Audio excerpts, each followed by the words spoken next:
اللہ کی اطاعت کی چند مثالیں۔ ترک شراب۔ آپ نے سنا ہوگا کہ عرب میں شراب نوشی کا کتنا زور تھا۔ عورت اور مرد، جوان اور بوڑھے شراب کے متوالے تھے۔ ان کو دراصل اس چیز سے عشق تھا، اس کی تعریفوں کے گیت گاتے تھے، اس پر جان دیتے تھے۔ یہ بھی آپ کو معلوم ہوگا کہ شراب کی لت لگ جانے کے بعد اس کا چھوٹنا کتنا مشکل ہے۔ آدمی جان دینا قبول کر لیتا ہے مگر شراب چھوڑنا قبول نہیں کرتا۔ اگر شرابی کو شراب نہ ملے تو اس کی کیفیت بیمار سے بدتر ہو جاتی ہے۔ لیکن آپ نے کبھی سنا ہے کہ قرآن پاک میں جب اس کی حرمت کا حکم آیا تو کیا ہوا؟ وہی عرب جو شراب پر جان دیتے تھے، اس حکم کو سنتے ہی انہوں نے اپنے ہاتھ سے شراب کے مٹکے توڑ ڈالے۔ مدینہ کی گلیوں میں شراب اس طرح بہہ رہی تھی جیسے بارش کا پانی بہتا ہے۔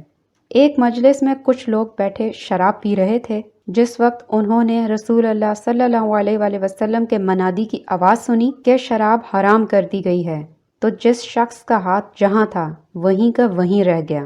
جس کے منہ سے پیالہ لگا ہوا تھا اس نے فوراً اس کو ہٹا لیا اور پھر ایک قطرہ حلق میں نہ جانے دیا۔ یہ ہے ایمان کی شان۔ اس کو کہتے ہیں خدا اور رسول کی اطاعت۔ اقرار جرم۔ آپ کو معلوم ہے کہ اسلام میں زنا کی سزا کتنی سخت رکھی گئی ہے۔ ننگی پیٹھ پر 100 کوڑے، جن کا خیال کرنے سے آدمی کے رونگٹے کھڑے ہو جاتے ہیں، اور اگر شادی شدہ آدمی ہو تو اس کے لیے سنگساری کی سزا ہے، یعنی اس کو پتھروں سے اتنا مارنا کہ وہ مر جائے۔ ایسی سخت سزا کا نام سن کر ہی آدمی کانپ اٹھتا ہے۔ مگر آپ نے یہ بھی سنا کہ جن کے دل میں ایمان تھا ان کی کیا کیفیت تھی۔ ایک شخص سے زنا کا فعل سرزد ہو گیا، کوئی گواہ نہ تھا، کوئی عدالت تک پکڑ کر لے جانے والا نہ تھا، کوئی پولیس کو اطلاع دینے والا نہ تھا، صرف دل میں ایمان تھا جس نے اس شخص سے کہا کہ جب تو نے خدا کے قانون کے خلاف اپنے نفس کی خواہش پوری کی ہے تو اب جو سزا خدا نے اس کے لیے مقرر کی ہے اس کو بھگتنے کے لیے تیار ہو جا۔ چنانچہ وہ شخص خود رسول اللہ صلی اللہ علیہ وآلہ وسلم کی خدمت میں حاضر ہوتا ہے اور عرض کرتا ہے، یا رسول اللہ، میں نے زنا کیا ہے، مجھے سزا دیجیے۔ آپ منہ پھیر لیتے ہیں تو پھر وہ دوسری طرف آ کر یہی بات کہتا ہے۔ آپ پھر منہ پھیر لیتے ہیں، وہ پھر سامنے آ کر سزا کی درخواست کرتا ہے کہ جو گناہ میں نے کیا ہے اس کی سزا مجھے دی جائے۔ یہ ہے ایمان۔ جس کے دل میں ایمان موجود ہے اس کے لیے ننگی پیٹھ پر 100 کوڑے کھانا بلکہ سنسار تک کر دیے جانا آسان ہے، مگر نافرمان بن کر خدا کے سامنے حاضر ہونا مشکل۔ قطع علائق۔ آپ کو یہ بھی معلوم ہے کہ انسان کے لیے دنیا میں اپنے رشتہ داروں سے بڑھ کر کوئی عزیز نہیں ہوتا۔ خصوصاً باپ، بھائی اور بیٹے تو اتنے پیارے ہوتے ہیں کہ ان پر سے سب کو قربان کر لینا آدمی گوارا کر لیتا ہے۔ مگر آپ ذرا بدر اور احد کی لڑائیوں پر غور کیجئے کہ ان میں کون کس کے خلاف لڑنے گیا تھا۔ باپ مسلمانوں کی فوج میں ہے تو بیٹا کافروں کی فوج میں، یا بیٹا اس طرف ہے تو باپ اس طرف، ایک بھائی ادھر ہے تو دوسرا بھائی ادھر، قریب سے قریب رشتہ دار ایک دوسرے کے مقابلے میں آئے اور اس طرح لڑے کہ گویا یہ ایک دوسرے کو پہچانتے ہی نہیں۔ مگر یہ جوش ان میں کچھ روپے پیسے یا زمین جائیداد کے لیے نہیں تھا یا کوئی ذاتی عداوت تھی، مگر صرف اس وجہ سے وہ اپنے خون اور اپنے گوشت پوست کے خلاف لڑ گئے کہ وہ اپنے خدا اور رسول پر، اپنے باپ اور بیٹے، اپنے بھائی اور سارے خاندان کو قربان کر دینے کی طاقت رکھتے تھے۔ پرانے رسم و رواج سے توبہ۔ آپ کو یہ بھی معلوم ہے کہ عرب میں جتنی پرانی رسم و رواج تھیں، اسلام نے قریب قریب ان سب کو ہی توڑ ڈالا۔ سب سے بڑی چیز تو بت پرستی تھی، جس کا رواج سینکڑوں برس سے چلا آ رہا تھا۔ اسلام نے کہا کہ ان بتوں کو توڑ دو۔ شراب، زنا، جوا، چوری اور راہ زنی عرب میں عام تھی۔ اسلام نے کہا ان سب کو ترک کر دو۔ عورتیں عرب میں کھلی پھرتی تھیں۔ اسلام نے حکم دیا کہ پردہ کرو۔ عورتوں کو وراثت میں کچھ حصہ نہ دیا جاتا تھا۔ اسلام نے کہا ان کا بھی وراثت میں حصہ ہے۔ متبنہ کو وہی حیثیت دی جاتی تھی جو صلبی اولاد کی ہوتی۔ اسلام نے کہا کہ وہ صلبی اولاد کی طرح نہیں ہے، بلکہ متبنہ اگر اپنی بیوی کو چھوڑ دے تو اس سے نکاح کیا جا سکتا ہے۔ غرض یہ کہ کون سی پرانی رسم ایسی ہے جس کو توڑنے کا حکم اسلام نے نہ دیا ہو۔ مگر آپ کو معلوم ہے کہ جو لوگ خدا اور رسول پر ایمان لائے تھے ان کا کیا طرز عمل تھا؟ صدیوں سے جن بتوں کو وہ اور ان کے باپ دادا سجدہ کیا کرتے تھے، نظریں چڑھاتے تھے، ان کو ان ایماندار لوگوں نے اپنے ہاتھ سے توڑا۔ سینکڑوں برسوں سے جو خاندانی رسمیں چلی آتی تھیں ان سب کو انہوں نے مٹا کر رکھ دیا۔ جن چیزوں کو وہ مقدس سمجھتے تھے خدا کا حکم پا کر ان سب کو پاؤں تلے رونٹ ڈالا۔ جن چیزوں کو وہ مکروہ سمجھتے تھے خدا کا حکم آتے ہی ان کو جائز سمجھنے لگے۔ جو چیزیں صدیوں سے پاک سمجھی جاتی تھیں وہ ایک دم ناپاک ہو گئیں، اور جو صدیوں سے ناپاک خیال کی جاتی تھیں وہ یکایک پاک ہو گئیں۔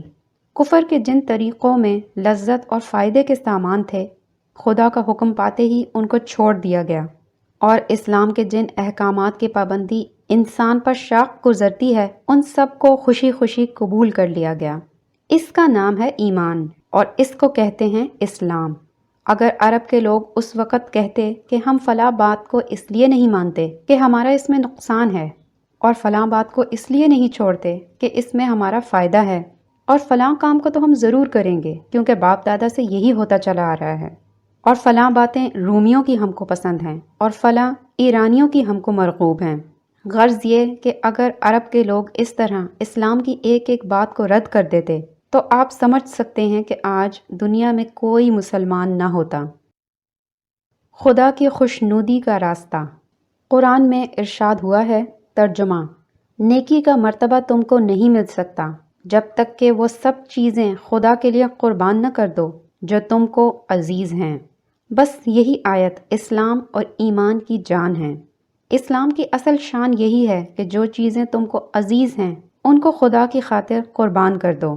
زندگی کے تمام معاملات میں تم دیکھتے ہو کہ خدا کا حکم ایک طرف بلاتا ہے اور نفس کی خواہشات دوسری طرف بلاتی ہیں۔ خدا ایک کام کا حکم دیتا ہے، نفس کہتا ہے کہ اس میں تو تکلیف ہے یا نقصان۔ خدا ایک بات سے منع کرتا ہے، نفس کہتا ہے کہ یہ تو بڑی مزیدار چیز ہے یا بڑے فائدے کی چیز ہے۔ ایک طرف خدا کی خوشنودی ہوتی ہے اور دوسری طرف دنیا کی دنیا کھڑی ہوتی ہے۔ غرض یہ کہ انسان کو ہر قدم پر دنیا میں دو راستے ملتے ہیں، ایک راستہ اسلام کا ہے اور دوسرا کفر اور نفاق کا۔ جس نے دنیا کی ہر چیز کو ٹھکرا کر خدا کے حکم کے آگے سر جھکا دیا اس نے اسلام کا راستہ اختیار کیا، اور جس نے خدا کے احکام کو چھوڑ کر اپنے دل کی یا دنیا کی خوشی پوری کی اس نے کفر یا نفاق کا راستہ اختیار کیا۔ آج کا مسلمان۔ آج لوگوں کا یہ حال ہے کہ اسلام کی جو بات آسان ہے اسے تو بڑی خوشی سے قبول کرتے ہیں، مگر جہاں اسلام اور کفر کا صحیح مقابلہ ہوتا ہے وہیں سے رخ بدل دیتے ہیں۔ بڑے بڑے مدعی اسلام لوگوں میں بھی یہ کمزوری موجود ہے۔ وہ اسلام اسلام بہت پکاریں گے، اس کی تعریفیں کرتے کرتے ان کی زبان خشک ہو جائے گی، اس کے لیے کچھ نمائشی کام بھی کر دیں گے، مگر آپ ان سے کہیں گے کہ یہ اسلام جس کی آپ اس قدر تعریفیں فرما رہے ہیں، آئیے ذرا اس کے قانون کو آپ خود اپنے اوپر جاری کریں، تو وہ فوراً کہیں گے اس میں فلاں مشکل ہے اور فلاں دقت ہے، اور فی الحال بس اس کو رہنے ہی دیجیے۔ مقصد یہ کہ اسلام ایک خوبصورت کھلونا ہے، اس کو بس طاق پر ہی رکھیے اور دور سے بیٹھ کر اس کی تعریفیں کیے جائیے، مگر اسے خود اپنی ذات پر اور اپنے گھر والوں اور عزیزوں پر اور اپنے کاروبار اور معاملات پر ایک قانون کی حیثیت سے جاری کرنے کا نام تک نہ لیجیے۔ یہ آج کل کے ہمارے دینداروں کا حال ہے۔ اب دنیا داروں کا تو ذکر ہی فضول ہے۔ اسی کا نتیجہ ہے کہ اب نہ تو نمازوں میں وہ اثر ہے جو کبھی تھا، نہ روزوں میں ہے، نہ قرآن خوانی میں، اور نہ شریعت کی ظاہری پابندیوں میں، اس لیے کہ جب روح ہی موجود نہیں تو نرا بے جان جسم کیا کرامت دکھائے گا۔ اسلام کا اصل معیار۔ قرآن پاک میں ہے، ترجمہ: اے نبی صلی اللہ علیہ وآلہ وسلم کہو، میری نماز اور میرے تمام مراسم عبودیت اور میرا جینا اور میرا مرنا سب کچھ اللہ کے لیے ہے جو ساری کائنات کا مالک ہے، اس کا کوئی شریک نہیں، اور اسی کا مجھے حکم دیا گیا ہے، اور سب سے پہلے میں اس کی اطاعت میں سر تسلیم خم کرتا ہوں۔ اس آیت کی تشریح نبی کریم صلی اللہ علیہ وآلہ وسلم نے فرمائی کہ جس نے کسی سے دوستی اور محبت کی تو خدا کے لیے، اور دشمنی کی تو خدا کے لیے، اور کسی کو دیا تو خدا کے لیے، اور کسی سے روکا تو خدا کے لیے، اس نے اپنے ایمان کو کامل کر لیا، یعنی وہ پورا مومن ہو گیا۔ پہلے جو آیت میں نے آپ کے سامنے پیش کی ہے، اس سے معلوم ہوتا ہے کہ اسلام کا تقاضا یہ ہے کہ انسان اپنی بندگی کو، اپنے جینے اور مرنے کو صرف اللہ کے لیے خاص کر لے اور اللہ کے سوا کسی کو اس میں شریک نہ کرے، یعنی نہ اس کی بندگی اللہ کے سوا کسی اور کے لیے ہو اور نہ اس کا جینا اور مرنا۔ اس کی جو تشریح نبی پاک نے فرمائی ہے وہ آپ نے سنی۔ اس سے معلوم ہوا کہ آدمی کی دوستی اور دشمنی اور اپنی دنیاوی زندگی کے معاملات میں اس کا لین دین خالصتاً اللہ کے لیے ہونا عین تقاضۂ ایمان ہے۔ اس کے بغیر ایمان کی تکمیل نہیں ہوتی۔ کجا کے مراتب عالیہ کا دروازہ کھل جائے، جتنی کمی اس معاملے میں ہوگی اتنا ہی نقص آدمی کے ایمان میں ہوگا، اور جب اس حیثیت سے آدمی مکمل طور پر خدا کا ہو جائے تب کہیں جا کر اس کا ایمان مکمل ہوگا۔ بعض لوگ یہ سمجھتے ہیں کہ اس قسم کی چیزیں صرف مراتب عالیہ کا دروازہ کھولتی ہیں، ورنہ ایمان اور اسلام کے لیے مسلمان کے اندر یہ کیفیت پیدا ہونا شرط نہیں ہے، یعنی با الفاظ دیگر اس کیفیت کے بغیر بھی انسان مومن اور مسلم ہو سکتا ہے، مگر یہ ایک غلط فہمی ہے۔ اس غلط فہمی کے پیدا ہونے کی وجہ یہ ہے کہ عام طور پر یہ فقہی اور قانونی اسلام اور اس حقیقی اسلام میں جو خدا کے ہاں معتبر ہے فرق نہیں کرتے۔ قانونی اور حقیقی اسلام میں فرق۔ قانونی اسلام، فقہی اور قانونی اسلام میں آدمی کے قلب کا حال نہیں دیکھا جاتا اور نہیں دیکھا جا سکتا، بلکہ صرف اس کے اقرار زبانی کو اور اس امر کو دیکھا جاتا ہے کہ وہ اپنے اندر ان لازمی علامات کو نمایاں کرتا ہے یا نہیں جو اقرار زبانی کی توثیق کے لیے ضروری ہیں۔ اگر کسی شخص نے زبان سے اللہ اور رسول اور قرآن اور آخرت اور دوسری ایمانیات کو ماننے کا اقرار کر لیا اور اس کے بعد وہ ضروری شرائط بھی پوری کر دیں جس سے اس کے ماننے کا ثبوت ملتا ہے، تو وہ دائرہ اسلام میں لے لیا جائے گا اور سارے معاملات اس کے ساتھ مسلمان سمجھ کر کیے جائیں گے۔ لیکن یہ چیز صرف دنیا کے لیے ہے، اور دنیاوی حیثیت سے وہ قانونی اور تمدنی بنیاد فراہم کرتی ہے جس پر مسلم سوسائٹی کی تعمیر کی گئی ہے۔ اس کا حاصل اس کے سوا کچھ نہیں کہ ایسے اقرار کے ساتھ جتنے لوگ مسلم سوسائٹی میں داخل ہوں وہ سب مسلمان مانے جائیں، ان میں سے کسی کی تکفیر نہ کی جائے، ان کو ایک دوسرے پر شرعی اور قانونی، اخلاقی اور معاشرتی حقوق حاصل ہوں، ان کے درمیان شادی بیاہ کے تعلقات قائم ہوں، میراث تقسیم ہو اور دوسرے تمدنی روابط وجود میں آئیں۔ حقیقی اسلام۔ لیکن آخرت میں انسان کی نجات اور اس کا مسلم یا کافر قرار دیا جانا، اللہ کے مقبول بندوں میں شمار ہونا، اس قانونی اقرار پر مبنی نہیں ہے، بلکہ وہاں اصل چیز انسان کا قلبی اقرار، اس کے دل کا جھکاؤ اور اس کا برضا و رغبت اپنے آپ کو بالکلیہ خدا کے حوالے کر دینا ہے۔ دنیا میں جو زبانی اقرار کیا جاتا ہے وہ تو صرف قاضی شرع کے لیے اور عام انسانوں اور مسلمانوں کے لیے ہے، کیونکہ وہ صرف ظاہری دیکھ سکتے ہیں، مگر اللہ آدمی کے دل کو اور اس کے باطن کو دیکھتا ہے اور اس کے ایمان کو ناپتا ہے۔ اس کے ہاں آدمی کو جس حیثیت سے جانچا جائے گا وہ یہ ہے کہ آیا اس کا جینا اور مرنا، اس کی وفاداریاں، اس کی اطاعت، اس کی بندگی اور اس کا پورا کارنامہ زندگی اللہ کے لیے تھا یا کسی اور کے لیے۔ اگر اللہ کے لیے تھا تو وہ مسلم اور مومن قرار پائے گا، اگر کسی اور کے لیے تھا تو وہ نہ مسلم ہوگا نہ مومن۔ اس حیثیت سے وہ جتنا خام نکلے گا اتنا ہی اس کا اسلام اور ایمان خام ہوگا، خواہ دنیا میں اس کا شمار کیسے ہی بڑے مسلمانوں میں ہوتا رہا ہو اور اس کو کتنے ہی بڑے بڑے مراتب دیے گئے ہوں۔ اللہ کے ہاں قدر صرف اس چیز کی ہے کہ جو کچھ اس نے آپ کو دیا ہے وہ سب کچھ آپ نے اس کی راہ میں لگا دیا ہے یا نہیں۔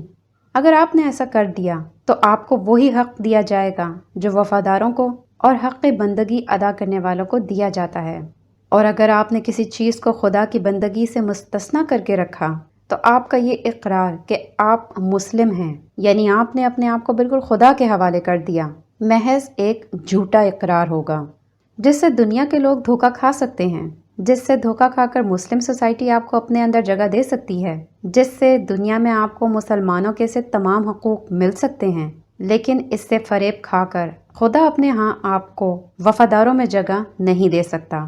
یہ حقیقی اور قانونی اسلام کا فرق جو میں نے آپ کے سامنے بیان کیا ہے، اگر آپ اس پر غور کریں تو آپ کو معلوم ہوگا کہ اس کے نتائج صرف آخرت ہی میں مختلف نہیں ہوں گے، بلکہ دنیا میں بھی ایک بڑی حد تک مختلف ہیں۔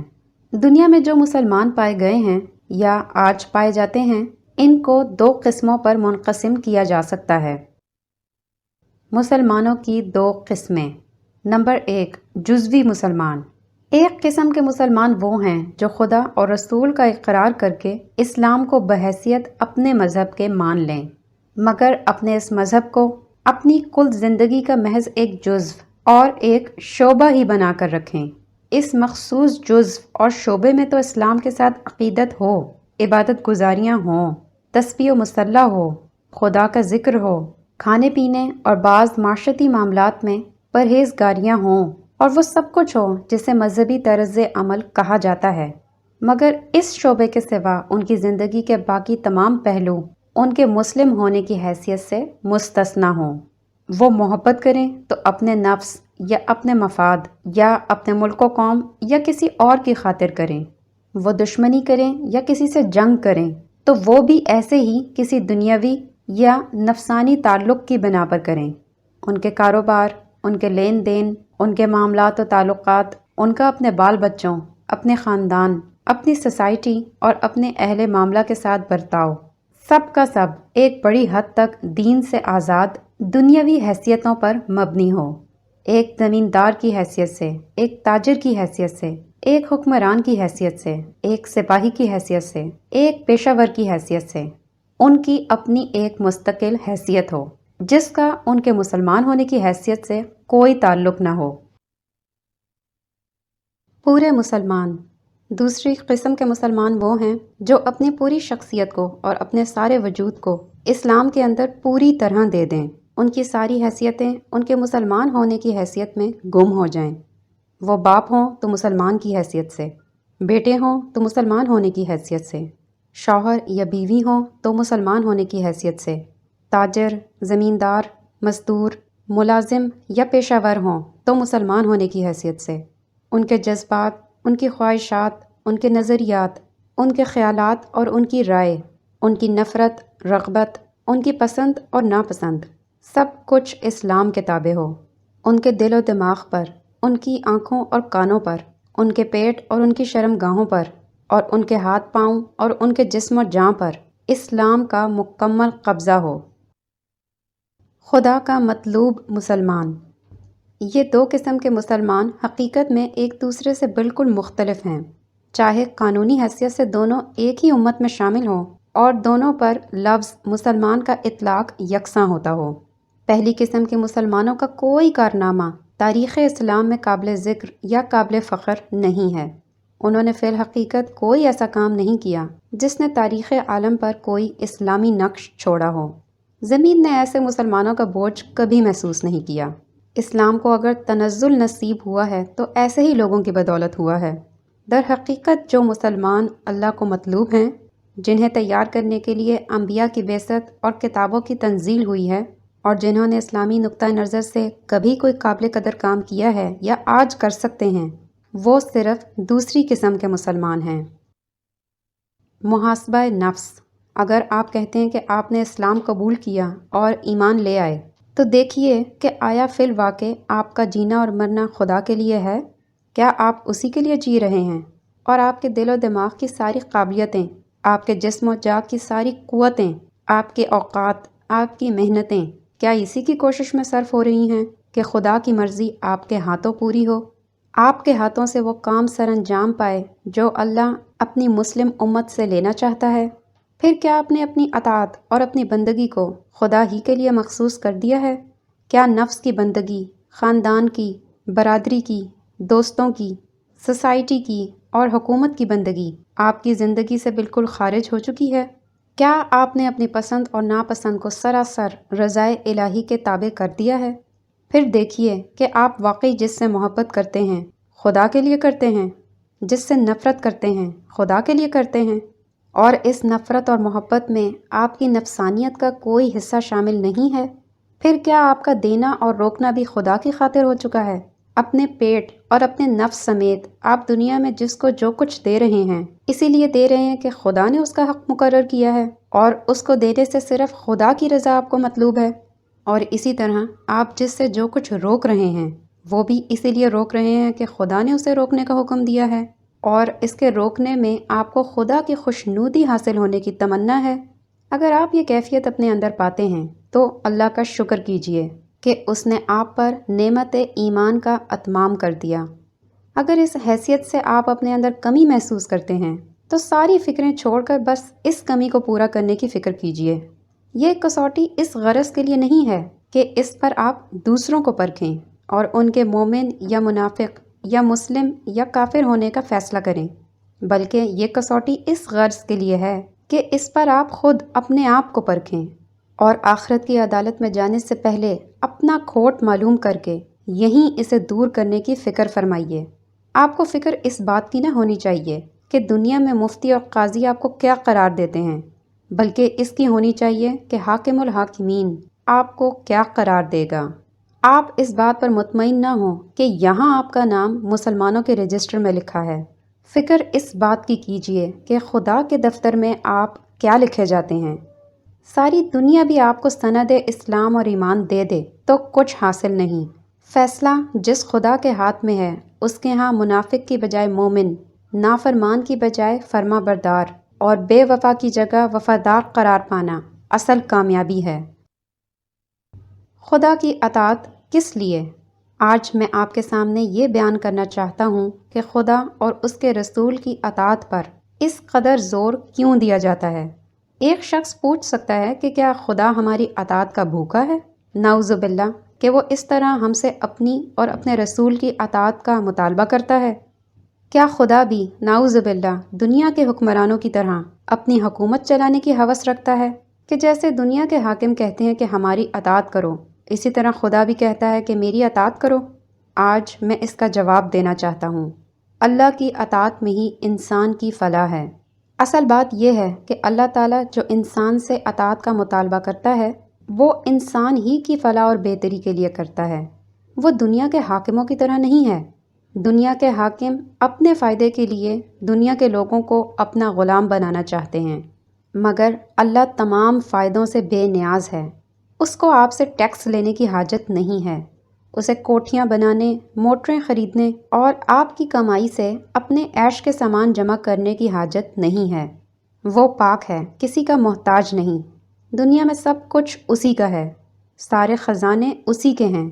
وہ آپ سے صرف اس لیے اطاعت کا مطالبہ کرتا ہے کہ اسے آپ ہی کی بھلائی منظور ہے۔ وہ نہیں چاہتا کہ جس مخلوق کو اس نے اشرف المخلوقات بنایا ہے وہ شیطان کی غلام بن کر رہے، یا کسی انسان کی غلام ہو، یا ذلیل ہستیوں کے سامنے سر جھکائے۔ وہ نہیں چاہتا کہ جس مخلوق کو اس نے زمین پر اپنی خلافت بخشی ہے وہ جہالت کی تاریکی میں بھٹکتی پھرے اور جانوروں کی طرح اپنی خواہشات کی بندگی کر کے اسفل السافلین میں جا گرے۔ اس لیے وہ فرماتا ہے کہ تم ہماری اطاعت کرو، ہم نے اپنے رسولوں کے ذریعے جو روشنی بھیجی ہے اس کو لے کر چلو، پھر تم کو سیدھا راستہ مل جائے گا اور تم اس راستے پر چل کر دنیا میں بھی عزت اور آخرت میں بھی عزت حاصل کر سکو گے۔ قرآن پاک میں ہے ترجمہ، دین میں کوئی زبردستی نہیں ہے، ہدایت کا راستہ جہالت کے ٹیڑھے راستوں سے الگ کر کے صاف صاف دکھا دیا گیا ہے۔ اب تم میں سے جو کوئی جھوٹے خداؤں اور گمراہ کرنے والے آقاؤں کو چھوڑ کر ایک اللہ پر ایمان لے آیا، اس نے ایسی مضبوط رسی تھامی جو ٹوٹنے والی نہیں ہے، اور اللہ سب کچھ سننے اور جاننے والا ہے۔ جو لوگ ایمان لائے ہیں ان کا نگہبان اللہ ہے، ان کو اندھیروں سے نکال کر روشنی میں لے جاتا ہے، اور جو لوگ کفر کا طریقہ اختیار کریں ان کے نگہبان ان کے جھوٹے خدا اور گمراہ کرنے والے آقا ہیں۔ وہ ان کو روشنی سے نکال کر اندھیروں میں لے جاتے ہیں، وہ دوزخ میں جانے والے ہیں جہاں ہمیشہ رہیں گے۔ غیر اللہ کی اطاعت گمراہی ہے۔ اب دیکھیے کہ اللہ تعالیٰ کے سوا دوسروں کی اطاعت سے آدمی اندھیرے میں کیوں چلا جاتا ہے، اور اس کی وجہ کیا ہے کہ روشنی صرف اللہ ہی کی اطاعت سے مل سکتی ہے۔ آپ دیکھتے ہیں کہ اس دنیا میں آپ کی زندگی بے شمار تعلقات سے جکڑی ہوئی ہے۔ سب سے پہلا تعلق تو آپ کا اپنے جسم کے ساتھ ہے۔ یہ ہاتھ، یہ پاؤں، یہ آنکھیں، یہ کان، یہ زبان، یہ دل و دماغ، یہ پیٹ، یہ سب اللہ تعالیٰ نے آپ کی خدمت کے لیے آپ کو دیے ہیں۔ آپ کو یہ فیصلہ کرنا ہے کہ ان سے کس طرح کی خدمت لیں، پیٹ کو کیا کھلائیں اور کیا نہ کھلائیں، ہاتھوں سے کیا کام لیں اور کیا نہ لیں، پاؤں کو کس راستے پر چلائیں اور کس راستے پر نہ چلائیں، آنکھ اور کان سے کس قسم کے کام لیں اور کس قسم کے کام نہ لیں، زبان کو کن باتوں کے لیے استعمال کریں، دل میں کیسے خیالات رکھیں، دماغ سے کیسی باتیں سوچیں۔ ان سب خادموں سے آپ اچھے کام بھی لے سکتے ہیں اور برے بھی۔ یہ آپ کو بلند درجے کا انسان بھی بنا سکتے ہیں اور جانوروں سے بدتر درجے پر بھی پہنچا سکتے ہیں۔ پھر آپ کے تعلقات اپنے گھر کے لوگوں سے بھی ہیں۔ باپ، ماں، بہن، بھائی، بیوی، اولاد اور دوسرے رشتہ دار بھی ہیں جن سے آپ کا رات دن تعلق ہے۔ یہاں آپ کو یہ فیصلہ کرنا ہے کہ ان سے کس طرح کا برتاؤ کریں، ان پر آپ کے کیا حق ہیں اور آپ پر ان کے کیا حق ہیں۔ ان کے ساتھ ٹھیک ٹھیک برتاؤ کرنے پر ہی دنیا اور آخرت میں آپ کی راحت، خوشی اور کامیابی کا انحصار ہے۔ اگر آپ غلط برتاؤ کریں گے تو دنیا کو اپنے لیے جہنم بنا دیں گے، اور دنیا میں ہی نہیں آخرت میں بھی خدا کے سامنے سخت جواب دہی ہوگی۔ پھر آپ کے تعلقات دنیا کے بے شمار لوگوں سے ہیں۔ کچھ لوگ آپ کے ہمسائے ہیں، کچھ آپ کے دوست ہیں، کچھ آپ کے دشمن ہیں، بہت سے لوگ وہ ہیں جو آپ کی خدمت کرتے ہیں۔ کسی سے آپ کو کچھ لینا ہے اور کسی کو کچھ دینا۔ کوئی آپ پر بھروسہ کر کے اپنے کام آپ کے سپرد کرتا ہے اور کسی پر آپ بھروسہ کر کے اپنے کام اس کے سپرد کرتے ہیں۔ کوئی آپ کا حاکم ہے اور کسی کے آپ حاکم ہیں۔ غرض یہ کہ اتنے سارے آدمیوں کے ساتھ آپ کو رات دن کسی نہ کسی طرح کا معاملہ پیش آتا ہے جن کا آپ شمار نہیں کر سکتے۔ دنیا میں آپ کی مسرت، آپ کی کامیابی، آپ کی عزت اور نیک نامی کا سارا انحصار اس پر ہے کہ وہ سارے تعلقات جو میں نے آپ کے سامنے بیان کیے ہیں صحیح اور درست ہوں۔ اس طرح آخرت میں بھی خدا کے سامنے آپ اسی وقت سرخرو ہو سکتے ہیں جب اپنے مالک کے سامنے آپ حاضر ہوں، تو اس حال میں نہ جائیں کہ کسی کا حق آپ نے مار رکھا ہو، کسی پر ظلم کیا ہو، کوئی آپ کے خلاف وہاں نالش کرے، کسی کی زندگی خراب کرنے کا وبال آپ کے سر پر ہو، کسی کی جان، عزت یا مال کو آپ نے ناجائز طور پر نقصان پہنچایا ہو۔ لہٰذا آپ کو یہ فیصلہ کرنے کی بھی ضرورت ہے کہ اتنے بے شمار تعلقات کو درست کس طرح رکھا جائے اور ان کو خراب کرنے والے طریقے کون سے ہیں جن سے پرہیز کیا جائے۔ آپ غور کیجئے کہ اپنے جسم سے، اپنے گھر والوں سے اور دوسرے تمام لوگوں سے صحیح تعلق رکھنے کے لیے آپ کو ہر قدم پر علم کی روشنی درکار ہے۔ قدم قدم پر آپ کو یہ معلوم ہونے کی ضرورت ہے کہ صحیح کیا ہے اور غلط کیا، حق کیا ہے اور باطل کیا، انصاف کیا ہے، ظلم کیا ہے، کس کا حق آپ پر کتنا ہے اور کس پر آپ کا حق ہے، کس چیز میں حقیقی فائدہ ہے اور کس چیز میں حقیقی نقصان ہے۔ یہ علم اگر آپ خود اپنے نفس کے پاس تلاش کریں گے تو وہاں یہ نہ ملے گا، اس لیے کہ نفس تو خود جاہل ہے۔ اس کے پاس خواہشات کے سوا کیا دھرا ہے؟ وہ تو کہے گا شراب پیو، زنا کرو، حرام کھاؤ کیونکہ اس میں بڑا مزہ ہے۔ وہ تو کہے گا سب کا حق مار کر کھاؤ، کسی کا حق ادا نہ کرو کیونکہ اس میں فائدہ ہی فائدہ ہے۔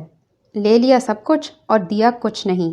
وہ تو کہے گا سب سے اپنا مطلب نکالو، کسی کے کچھ کام نہ آؤ کیونکہ اس میں نفع بھی ہے اور آسائش بھی۔ ایسے جاہل کے ہاتھ میں جب آپ اپنے آپ کو دے دیں گے تو وہ آپ کو نیچے کی طرف لے جائے گا، یہاں تک کہ آپ انتہا درجے کے خود غرض، بد نفس اور بدکار ہو جائیں گے، اور آپ کے دنیا اور دین دونوں خراب ہو جائیں گے۔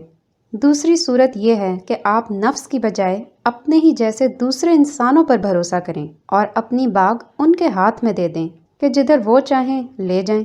اس صورت میں یہ خطرہ ہے کہ ایک خود غرض آدمی کہیں آپ کو خود اپنی خواہش کا غلام نہ بنا لے، یا ایک جاہل آدمی خود بھی گمراہ ہو اور آپ کو بھی گمراہ کر دے، یا ایک ظالم آپ کو اپنا ہتھیار بنا لے اور دوسروں پر ظلم کرنے کے لیے آپ سے کام لے۔ غرض یہ کہ یہاں بھی آپ کو علم کی وہ روشنی نہیں مل سکتی جو آپ کو صحیح اور غلط کا فرق بتا سکتی ہے۔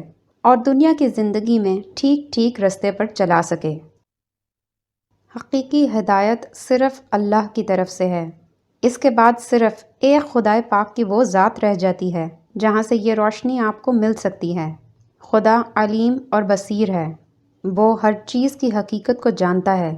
وہی ٹھیک ٹھیک بتا سکتا ہے کہ آپ کا حقیقی نفع کس چیز میں ہے اور حقیقی نقصان کس چیز میں۔ آپ کے لیے کون سا کام حقیقت میں صحیح ہے اور کون سا غلط۔ پھر خداوند تعالیٰ بے نیاز بھی ہے، اس کی اپنی کوئی غرض ہے ہی نہیں، اسے اس کی ضرورت ہی نہیں ہے کہ معاذ اللہ آپ کو دھوکہ دے کر کچھ نفع حاصل کرے۔ اس لیے وہ پاک بے نیاز مالک جو کچھ بھی ہدایت دے گا بے نیاز دے گا اور صرف آپ کے فائدے کے لیے دے گا۔ پھر خداوند تعالیٰ عادل بھی ہے، ظلم کا اس کی ذات پاک میں شائبہ بھی نہیں ہے، اس لیے وہ سراسر حق کی بنا پر حکم دے گا۔ اس کے حکم پر چلنے میں اس بات کا کوئی خطرہ نہیں ہے کہ آپ خود اپنے اوپر یا دوسروں پر کسی قسم کا کوئی ظلم کر جائیں۔